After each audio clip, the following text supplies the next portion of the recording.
All right, we are live after the 49ers just got killed on Sunday Night Football to the Buffalo Bills. I guess let's lead with this because actually there's actually really important news coming out of the game. But first, Rod, I wanted to ask you, when you turned on your television and you turned on the game, did you think the Niners were going to win today?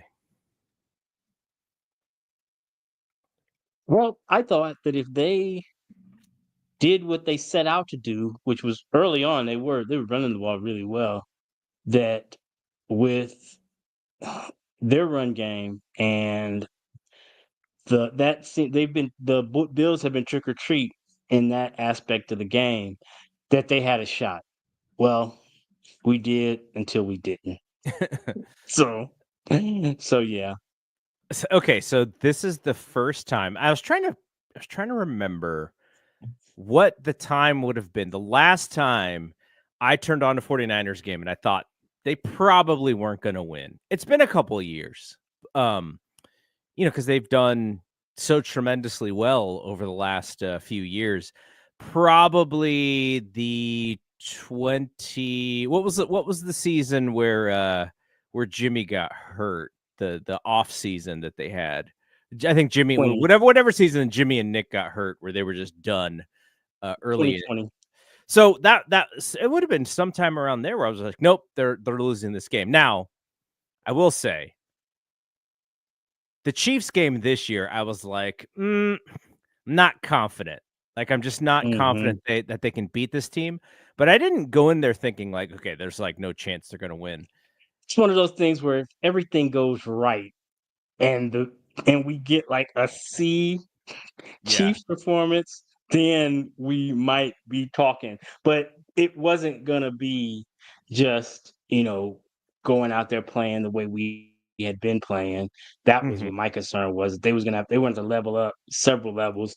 And again, at this point, I think I'm foolish to even think about that because we're just flat bad right Yeah. now. It's Yeah. not there's not really and to think that 12, 13 games in that all of a sudden we're going to flip a switch Yep. and we'll be good again probably is a bit unrealistic at this point. And also, after last week, I was not confident last week, but I had this thought. I was like, okay, Shanahan does a little bit of thunder and lightning with Mason and CMC, and we can kind of catch the Packers off guard a little bit. I think they could turn it into a rock fight.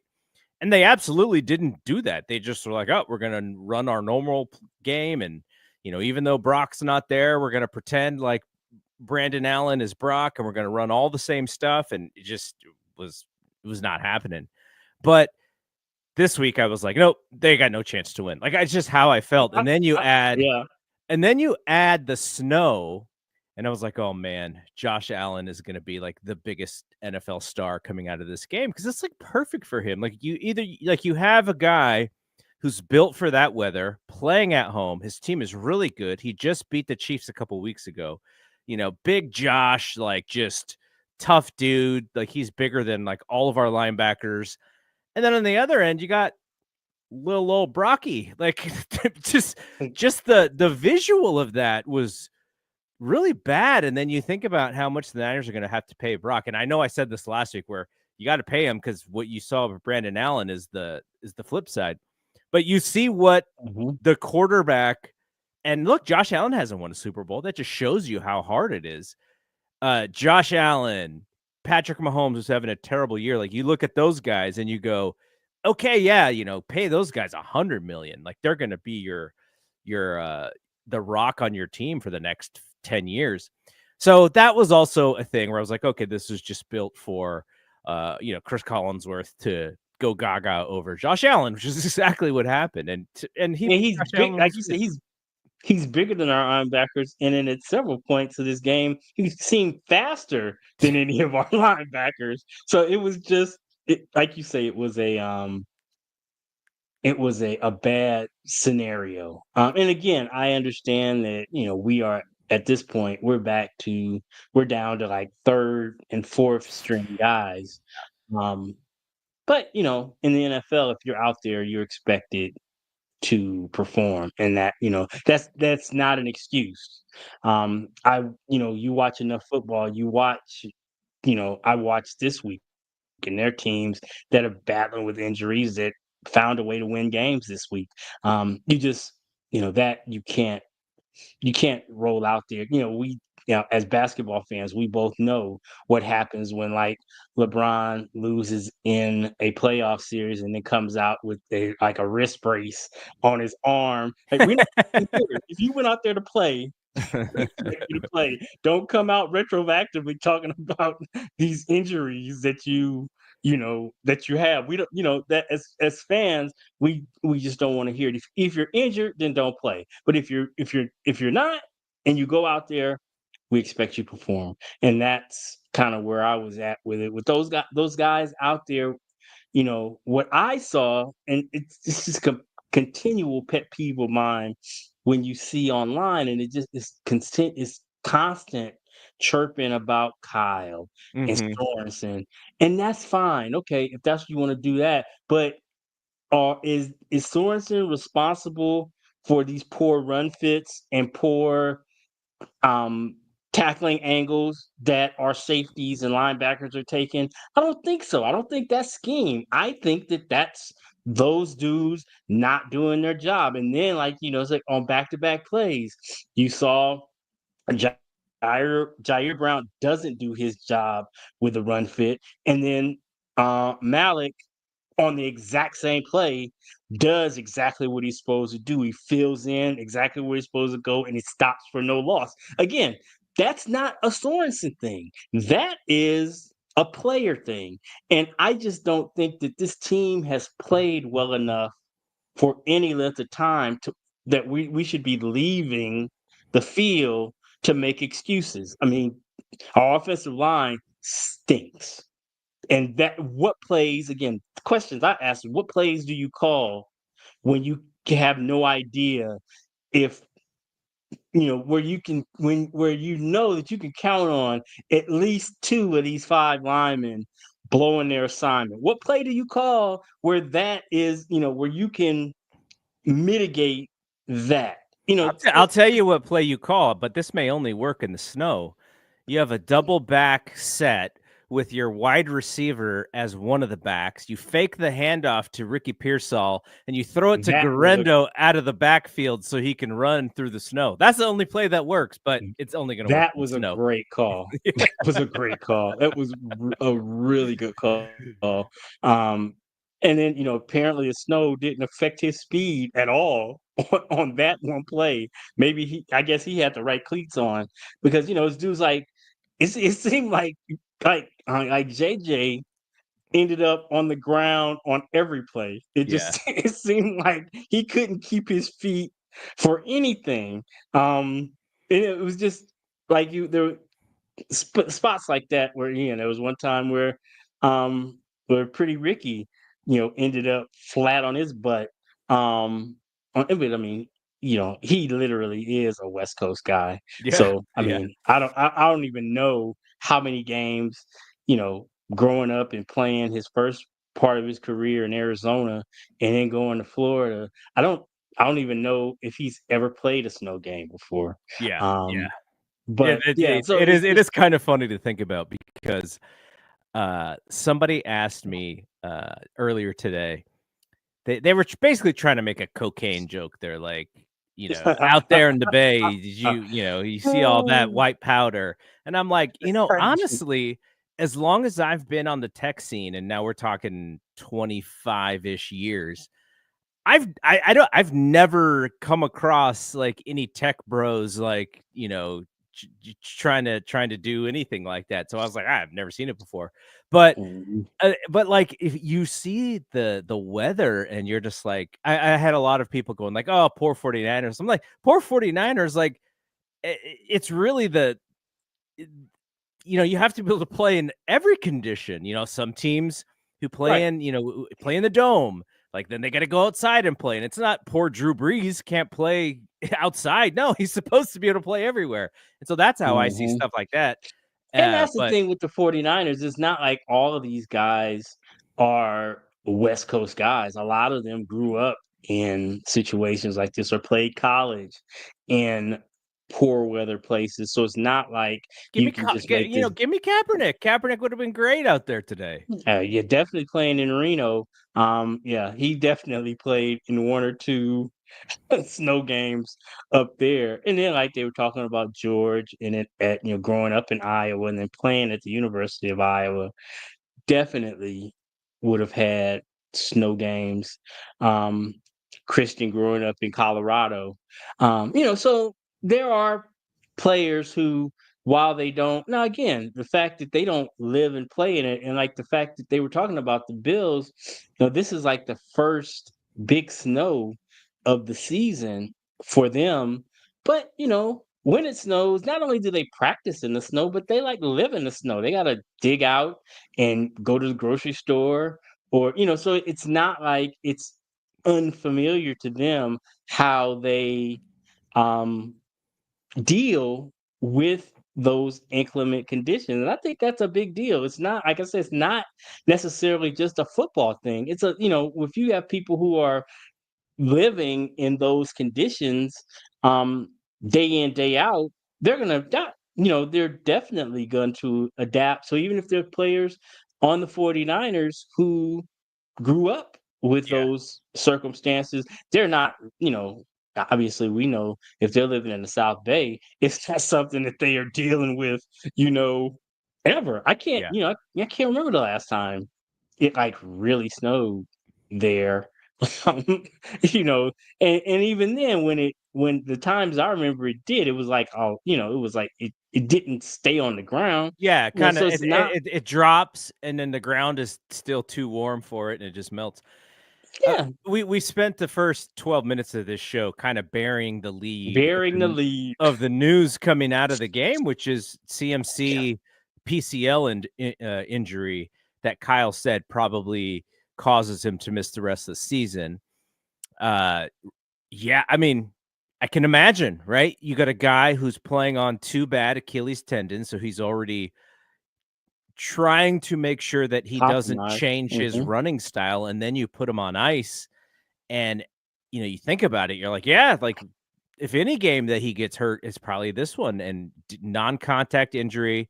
He took a pitch, I think, and he started running, and he immediately slid because he knew something happened, and he's out, and right then and there, you were just like, "Okay, like, this is" we've had many signs this season about that it's just not the year, and that was yet another sign that said, "This is not the year." You know what I would have liked to see as well?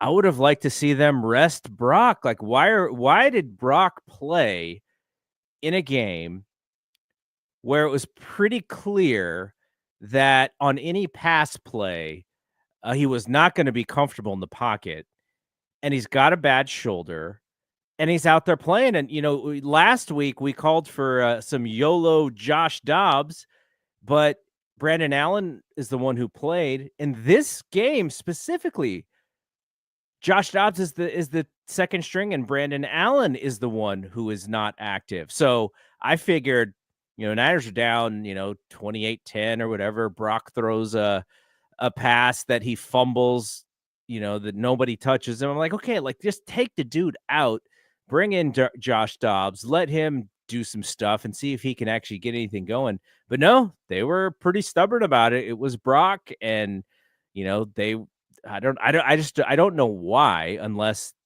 Kyle just does not think Dobbs is ready to run his offense. But then again, Brock is the perfect guy to run his offense, and they still couldn't get anything going. So I don't know what difference it would have really made today. Yeah, I mean, because if that is the case, then why aren't you signing somebody? Why would you put yourself in a position if you don't believe in Dobbs to put him in a position where he's one play away?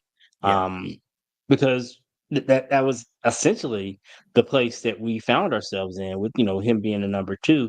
If anything happens to Brock, then what are they gonna? I don't know what they would do. They would have to play Dobbs, I would imagine. So again, like you say, I question. But again, I'm always the one that says if the dudes are healthy, they should play. But I don't I don't know. I don't to what end at this point. And again, I'm not the one saying that they should tank the season or whatever, but I think it makes a lot more sense to operate out of an extreme abundance of caution, especially for cornerstone pieces like Brock, like CMC.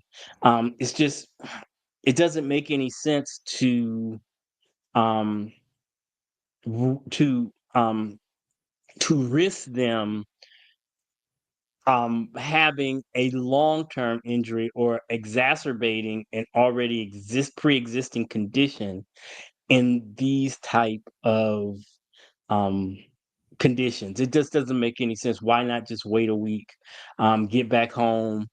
um Again, I'm not saying that you're quitting necessarily on this game, but okay, you get to a certain point, like when like the Bills, 3rd quarter, they bring in Trubisky. Why not us do the same thing? I mean, we're not, you know, it's just not, we're down 39, 28 points. It's probably not in the cards today. Just go ahead, bring Dobbs in, go ahead and just run with well, you didn't have any choice to run with Mason and Garindo. Mason, they Um, actually had to pull Mason out of the game at one point because there was a fear of a concussion, but he got cleared. So mhm. it'd have been Garendo and Juszczyk, just as the backs there. And poor Juszczyk, the one time he gets the ball and he fumbles at the goal line, and it was just another sign of like, oh my God. I almost think he accidentally like stepped the wrong way on that play before he got the ball, but maybe it was like do they do fullback counters? Because I think he like stepped the wrong way and then he got it and he had daylight It all of a sudden. I But don't know, it looked weird. yeah. The whole procedure looked weird, from the jump, and then, they just did a good job of tackling the ball. Um, it's not to me, it's not I didn't really well, obviously, he didn't hold onto the ball, so you gotta put Juice has to bear some accountability for Yeah. that, but the defender made a good play, Hmm. is what I'm saying, and it wasn't like he just, unassisted dropped the ball. The guy played the ball and went to go get it and ripped it out of there. So, when you couple that with what was not in my eyes, and again, maybe there's somebody who knows better than I do, it didn't look like the cleanest of exchanges. Hmm. Um, you know, it might have made that little difference might have made it a little, made it that he didn't have the ball as securely as he may have otherwise. Because I've never known of him to be, he doesn't carry the ball very often, but I've never thought of him as like a fumble. I think they said first fumble since 2020. Wow. Yeah. So he's not like a repeat recidivist with Hmm. fumbling the ball. Like you said, well, shit, that's 4 years. I mean, that's a long time. It's a So long time. you said you mentioned the tank thing, which I think is a nice little transition here because I think it was Friday. Matt Barrows had this thought, and he came to this conclusion after talking to Fred Warner. Fred Warner told Matt Barrows that he'd been playing with a broken bone in his ankle pretty much all year long. Well, not all year, but at some point, Like like since maybe week week 4, 4 or week hmm 5 or whatever. against the Patriots, they said. And so it's an injury that actually it will probably never heal itself because it's a broken bone, and so he's getting shots in his foot just to play. And Matt then thought, he's like, "Huh, they've known since week 4." And then he looked at the trade deadline and he was like, "I wonder if they specifically saw that as this is not the opportunity for us to put our all of our chips in."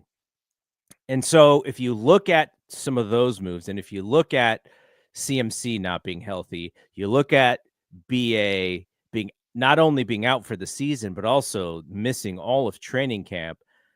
And you just go, okay, maybe next year is the year where we save it and see if we're healthy and see if we can actually go for it again. Now, you put an extra year on all these guys for one. You put some more wear and tear. George has been hurt. Nick has been hurt. Fred with the foot. They haven't had Dre Greenlaw all year long. And I think they got to make a decision on him next year. Who knows if he even plays at this point? We'll see. They sure could use him. But the idea was maybe they decided internally that they were not going to put all of their chips in for this year. You get a top 15, top 18 draft pick next year in the first round. You have your normal compensatory picks.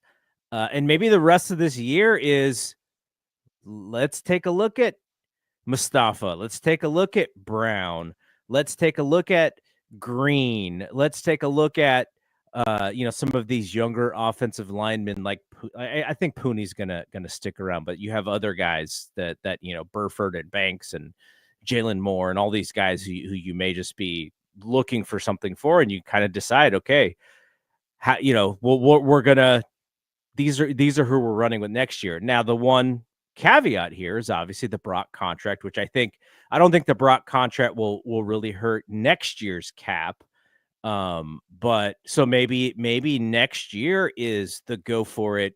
Let's just get after it year. Now we'll see. It doesn't seem like this Christian injury is like a torn ACL or a torn Achilles, but maybe there's something more news coming out of that. But what do you think of that idea that it's possible that they internally made this decision some point, seeing all the injuries pile up, basically say, okay, like this is not the year to go for it? Well, what I would hope is that they realize that what I see is they need all those draft picks. They need a real influx of youth on this roster. I just didn't. That's what I said all along when people were, proposing trades. I just didn't see them as being in a position where they that was an option for them. They need whatever compensatory picks and draft picks they've got next year. They need to make all those picks. It's Mm-hmm. just that's just where they're at. They are an old roster and just a not very good roster. And so if you're gonna, I would rather be be paying, mediocre rookies.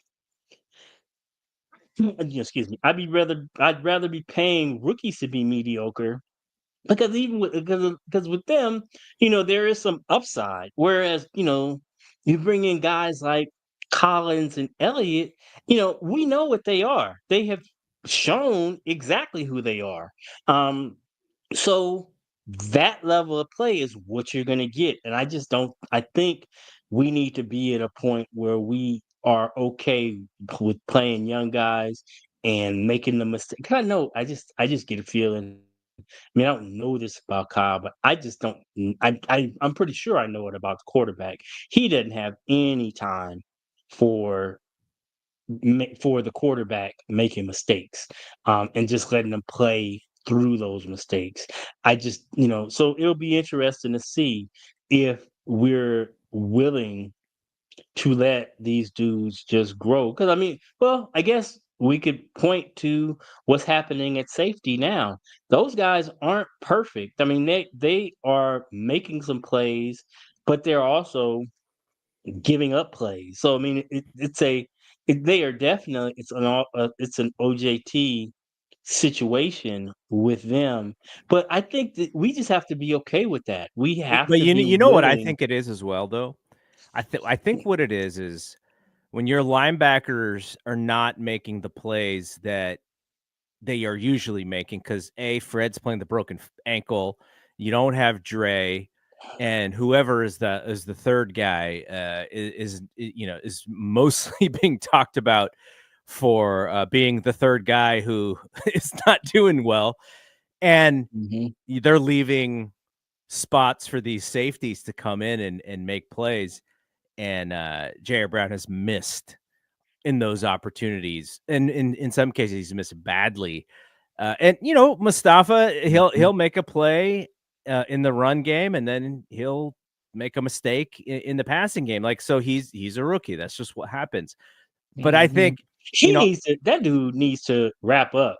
That because this ain't he's wherever he hitting. came from, you're not gonna just knock these dudes down. It doesn't work like that. You Well, he had a better wrap shot at up. Allen when Allen threw that pass, and then he got it pitched back to him, and he ran in the end zone.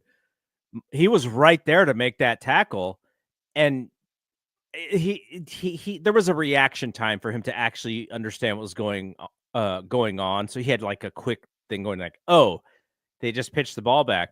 So that was a hard play, but Josh Allen just kind of like stiff armed him and he was like, "Get out of here, Mhm. dude." Just knocked him down. I mean, which is not the first time a quarterback has knocked him down. But Yes. I mean, and Patrick Mahomes is not Josh Allen. No. But yeah, I guess there's I was saying that last week about the two dudes that got, you stiff armed by Derrick Henry. I mean, there's no shame in getting stiff arm by Derrick Henry. No. It is kind of embarrassing when it's two of y'all Yeah. and you both get a hand put in your face and fall down. But yeah, it's just. But again, like I just talked it up to them getting playing experience now, and hopefully they come back next year and they are better. They're gonna have to be because I don't know. You tell me that it's gonna be green in Lenore next year outside. Okay. I mean, if you say so. I just yeah. I'm color me skeptical of that whole unless we're going to really, really make a concerted effort to revamp that front. Um, and again, I don't see how you do that going out and signing veterans. I just think you're going to have to hit on some of these draft picks to get a player outside, opposite Nick, and then somebody inside, and then you kind of pray that Hargrave is able to get back to Yeah.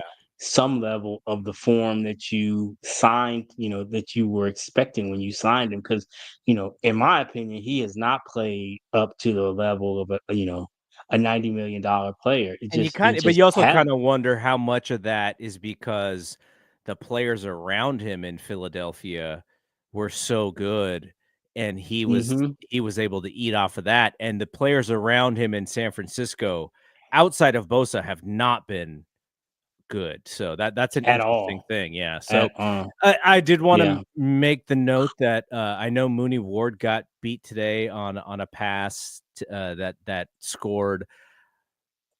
That poor dude, man, I don't know how he was out there playing football today. Like, Yeah. I hope that it at least a little bit helped take the tragedy off of his mind. I'm not sure, whatever, maybe it's just his job and he needs to go out there and do it, but, out of anybody, I would have not held anything against this guy if he just said he If needed he to just shut it down. for the rest of the year. I Yeah. mean, it wouldn't have I would not have been the least bit critical of that decision because I just, it kind of chokes me up anytime I think about it. I cannot imagine how, because my mom's passed, she had a nice long life. I can't imagine the waves of grief that just come over you when just in the just going through your day that you see something or see some child and you know, it just See overwhelms you. significant other and, you know, just yeah, it's really sad, And your but wife and just dealing with her and how she is dealing with it. And just, that was what I was like, okay, people were saying, well, maybe it'll help going out there will help him get his mind off of it. Well, he's got other responsibilities. He's got other people who maybe don't have an out like that. That he's got to be there for them. He's got to yeah. be there for his wife. He's got to be there for you know their mothers and fathers. I'd imagine. I mean, I just it just seems like a really, really awful situation. And it was good to see him out there, but I just hope that everything is okay. Who am I to say? But I just hope everything is cool at home. Um, I knew it was gonna be.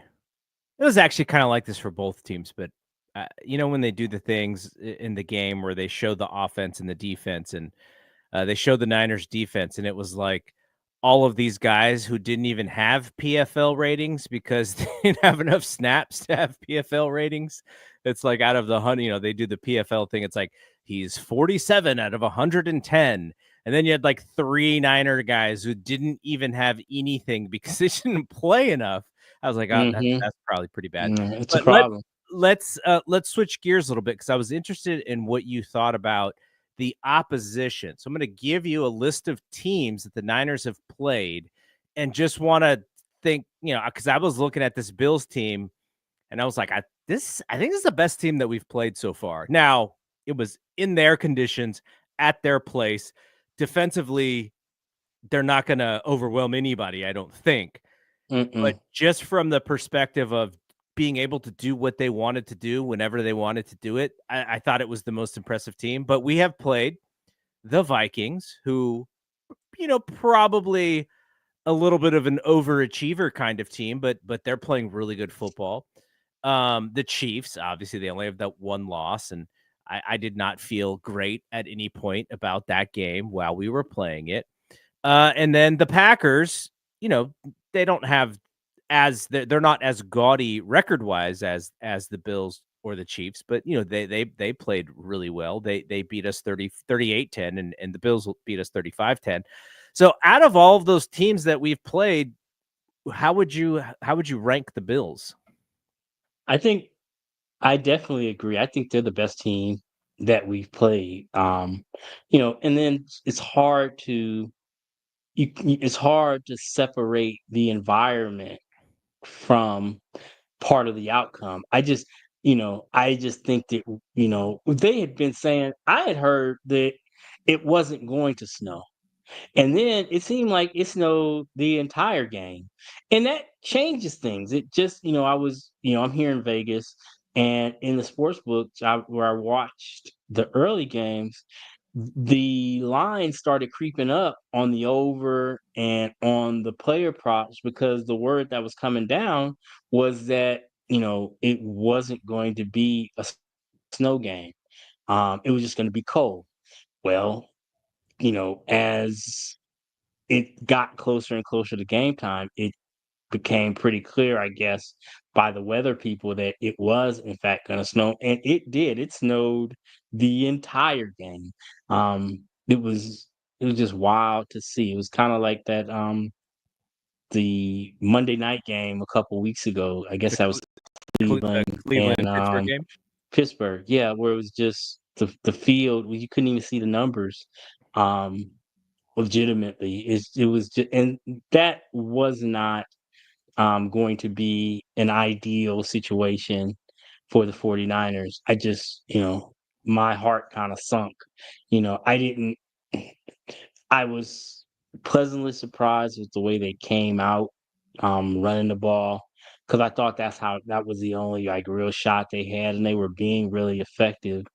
Um, but yeah, I'm just so disappointed. But I mean, JP has played really well, and it looks like Garendo is a player also. It's just, we've talked about it on this air. Neither one of them are Christian McCaffrey, and it have just having him out there, made me feel better as a fan, because they're just things that he does that those other two simply can't do, like in the passing game for sure. None of them are really going to be what we talked about last week. Neither one of them are really going to be threats, 30 yards down the field the way Christian is. Obviously we saw that you could dump the ball off to Garendo and he can make a play, but he's not routing anybody up. Again, Christian is I can easily foresee a set of circumstances that if he starts to lose a step as a running back, that he moves into the slot and maybe even have a whole nother career as a slot receiver. I mean, he's just that good. Um, and I don't think that's hyperbole either. I think he could definitely do that. So it, it would be sad for him to be shut down, but in a way, it would be good to protect him from himself. It just, we're just not even gonna, the next last 5 games or whatever it is, we're not even gonna play any of these games about maybe here or there. Haven't really looked up what a PCL, how that's different from the ACL or the MCL. Those are both, it sounds like season enders. But I don't know what that even means, what the PCL means. But I hope that that means that he's able to, you know, get rested. And I know that the Achilles situation, really the only way for those to get better is just rest. So maybe it is time, not tanking, of course, because I'm looking at Tankathon right now, and you got, when you look at the four win through the 2-win teams, there's no way. You were right, and you were different than most people I've been hearing. You're looking at where we're looking at sliding somewhere between 13 and 18. There's no way that we get to 10. I just don't see all of those teams. When I look at the four through 8 teams, I would be willing to bet money, real money, that there might not be, a total 8 total wins amongst that 11 teams the rest of the year, because they're not, teams like the Patriots and Carolina and the Jets and Tennessee. They're damn sure not trying to win games. And some teams like, I don't know, Cincinnati is definitely better than their record, but it wouldn't kill them at this point. With 8 losses, the playoffs are kind of remote for them.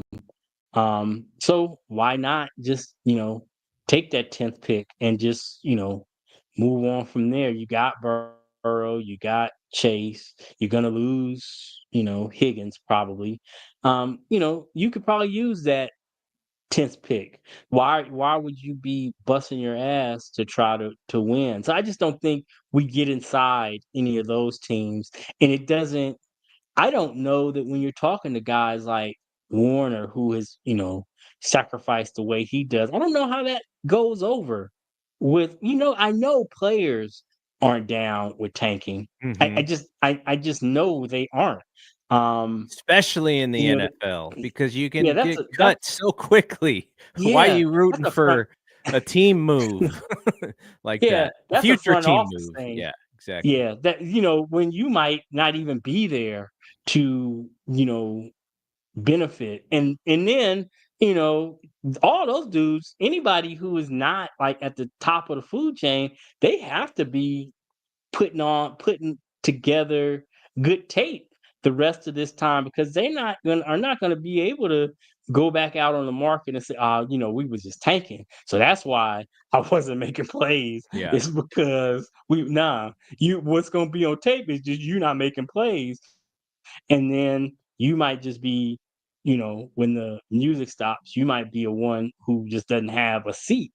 Because I mean, when you're a veteran, we're talking about minimum numbers, and if teams aren't good, again, they would just as soon have a rookie and pay, a quarter of the cost than to get an expensive veteran to be mediocre. It's just, so you end up in situations where you're on a bad team who just need body fillers, and then you're making the minimum, and I just can't believe that that's a a desirable way to live, is to be on these 1-year deals year after year after year. You want to try to put something on tape that makes somebody invest in you for several years. So that's what you would hope.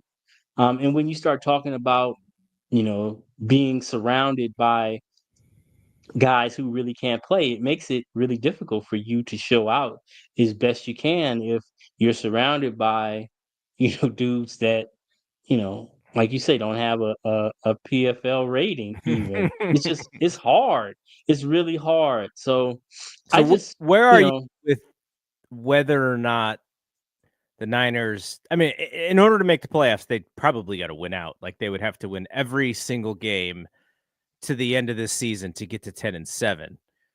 Where are you of the idea that it's still possible? Are you of the idea that uh it's so not possible that you are risking some of these guys' futures by going for it? I imagine, Niners are gonna go for it no matter what, whether or not they have Trent Williams and Nick Bosa, there to play and make it possible. I'm not sure, but the Bears are next week. The non-Matt Eberflus Bears, he's out. Then they have the Rams, and we know that Shanahan probably likes losing the least to Sean McVay. And then he's got his other buddy on the 22nd against the Dolphins. That's two in a row where I don't know. Kyle, those might just be wins based on Kyle's hatred for losing to those guys. And then we got the one where, unless the Lions are absolutely done, that's a hard one. But it is in San Francisco and then against the Cardinals. So that's 5 games to end the season. And you would say 4 out of the 5 are winnable. And if you wanted to say 5 out of 5, could you put a almost healthy 49ers team up there against the Lions and compete? I don't, that team is so good. I'm not quite sure, but you like their chances better with Nick and Trent and those guys playing and coming off of a 3-game winning streak. You like their chances better because that's what it's going to have to take for that game to even matter, I think. yeah, I'm looking at it now. Well, they are still kind of in a dogfight with the Eagles for that number 1 seed. The Eagles are only a game behind. So I was hoping that we might be in a situation where that game just doesn't mean anything, and we might be able to to slide through. They sit a bunch of guys, and yeah, but it doesn't look like that is going to be the case because, like I say, the Eagles have 2 wins. The Vikings, it doesn't matter because they're in the same division, so their 2 losses don't won't really trump the Lions unless they're able to get tied, and I don't know what the tiebreakers are. So it's really just the Eagles that it looks like are um, going to keep them from shutting it down because everybody else um, either has more losses, the other division winners, and it looks like, yeah, well, the Vikings, they do get the Lions one more time, so could be, but yeah, I just think that they're going to be tough to beat. They are just a really really good football team. They kind of remind me of us, you know, the last 2 years or so. They just executed such a high level. What Um, about getting to 3-0 to making that Lions game important? Do you think it's possible? I think so. I think I'm not scared of any of those other teams. I just think that we should have beat the Rams, and nobody wants to play that game, the woulda, shoulda game. Yeah. We should have beat the Rams the first time. I thought we were better than them the first time. Now, we are a much more diminished football team than we were then, and they are have gotten people back and are probably a better football team than they were then. But I just think that you know we are we're equals. I don't think that they're like several tiers ahead of us. Again, same thing obviously with the Bears. I think I you get that situation that sometimes, when a coaching change is made, you get a bounce, It can't get right any after. worse than how they ended that game on Thanksgiving. Oh My my god, goodness. that was I don't think I've ever seen the clock mismanaged in that egregious of a fashion. Mhm. Was just it was awful. And Miami, they seem to be getting healthy, and we're gonna catch them at their best that they've been all season, and they're just a fast team, which kind of concerns me. I don't know that we are really equipped to deal with their speed. So again, it's one of those things where we're gonna have to make that a rock fight. And we're not gonna be able to. We definitely don't want a track meet with the Dolphins.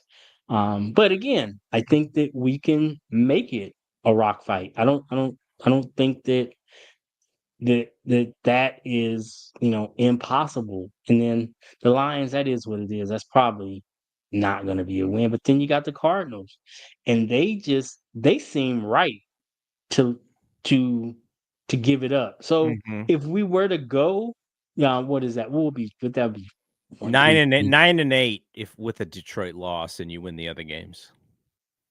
Yeah, I mean, I think we'd be right there. I think we'd be right there. I read a stat, which sounds awful, by the way. We know all about the 49ers red zone offensive woes. I read that in the last 3 games, teams in their red zone against the 49ers, 11 for 11 touchdowns.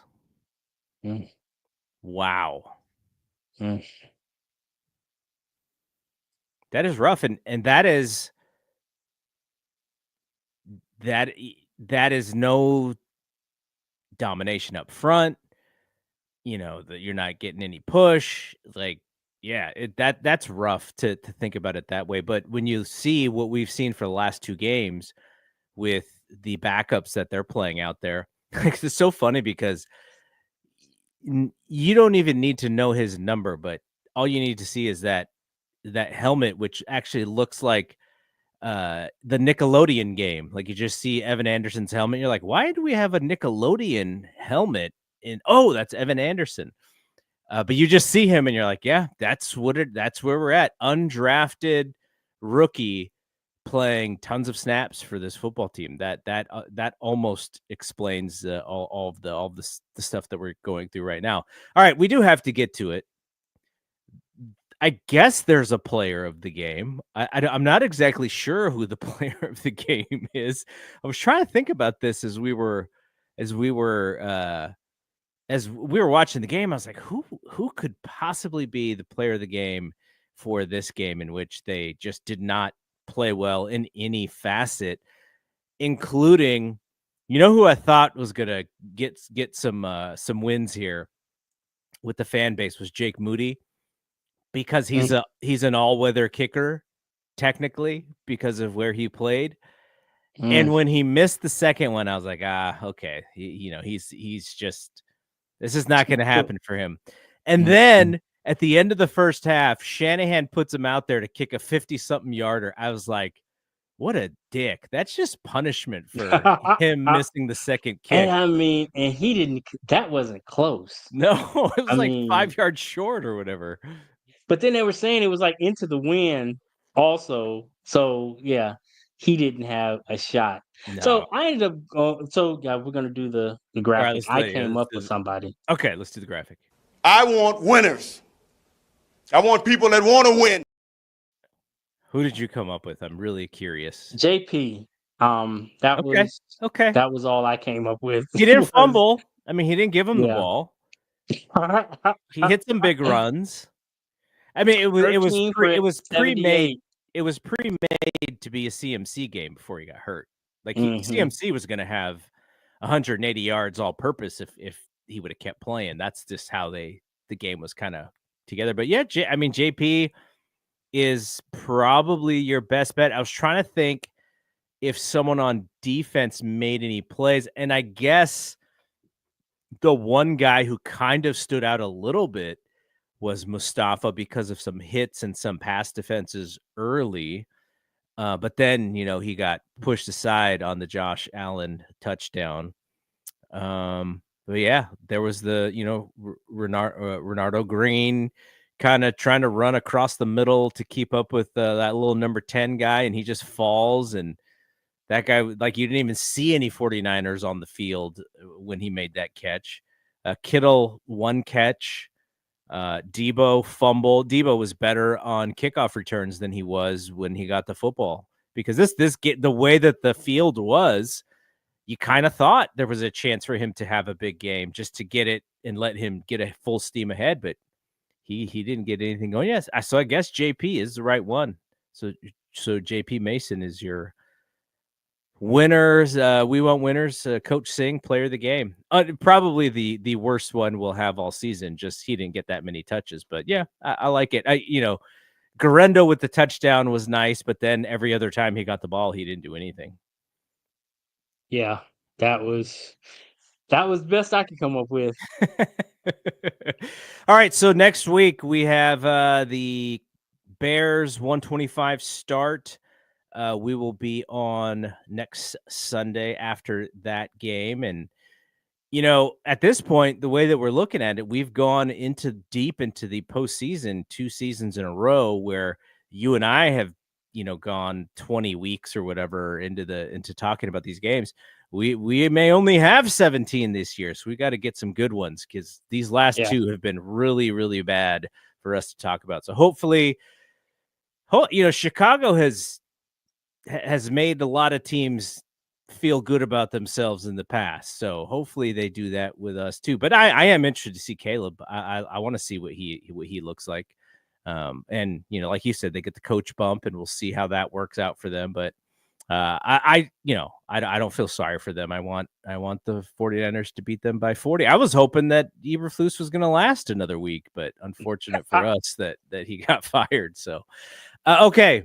We'll be back next week. And hopefully we'll even have some things we like, so we can go back to our likes and dislikes, because there was like a big zip today for the likes. But next week we'll be back post Chicago Bears week 14. By the way, the other unfortunate thing about CMC going down is you and I went head to head in fantasy today. Yeah. How did that work out? I don't have my phone, so I'm okay. Completely out of the loop. So I'll give you what it looked like this morning before the game started. What we were expected to get from our guys, you probably had maybe a couple of points on me. And at one point during the morning games, we had an even expected points. And so going into Sunday night, you had CMC and I had Josh Allen. And and as that game was going on, I was like, "Oh, Rod's winning this. Like, they're just running the ball. Josh Allen's not going to throw. He's not going to run. This is just going to be like a 14-10 game, and CMC is going to rack up 200 yards and rushing and receiving." And then he got hurt, and I didn't even think about it. I was like, "Oh God, like this is the worst season." So I didn't think about it from your perspective. But then once Josh Allen threw the touchdown pass to himself and I was like, okay, like this is ridiculous. It's a wrap. It's a wrap. And so then he did get the rushing touchdown after that. So I was like, okay, that was kind of unfair. So I did get that one on you. But it was, it was projected to be very close, and you were actually projected to win when we woke up this morning. So if CMC doesn't get hurt, then it's probably pretty close going into the last part of that game. So, all righty, we'll be back next week. For Rod, I am Double G. We will see you when we see you. Peace out.